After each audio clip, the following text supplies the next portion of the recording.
ఈరోజు నువ్వు కలిగి ఉన్న దాని మీద కంప్లైంట్ చేస్తున్నావు కదా, ఏం ఉద్యోగం, చచ్చిపోతా నీ ఉద్యోగం చేయలేక అంటున్నావే. లేని వాళ్ళు చాలామంది ఉన్నారే. కొంతమంది తల్లులు పిల్లల్ని పెంచలేక కనుక ఇలాంటి నీకు అన్నాను, పనికి వాళ్ళ పిల్లలు చచ్చే నువ్వు అరిచేస్తున్నావు, కేకలేస్తావు మీ పిల్లల మీద. కానీ అదే పిల్లలు కావాలని చెప్పి కలలు కన్నేవాళ్ళు, కన్నీళ్లు కార్చేవాళ్ళు కోకొల్లలుగా ఈ భూమి మీద ఉన్నారు. ఒక్క పిల్లోడు పుట్టినా చాలు అని చెప్పి ఏడ్చేవాళ్ళు చాలా మంది ఉన్నారు. నీకు 3 పిల్లల్ని ఇస్తే ఏడుస్తున్నావు. ఒకసారి ఆలోచించు.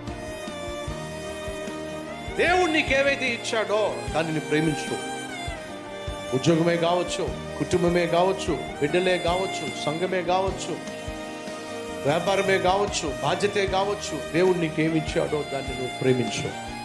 ఇచ్చిన దాన్ని నమ్మకంగా బాధ్యత నిర్వర్తించు.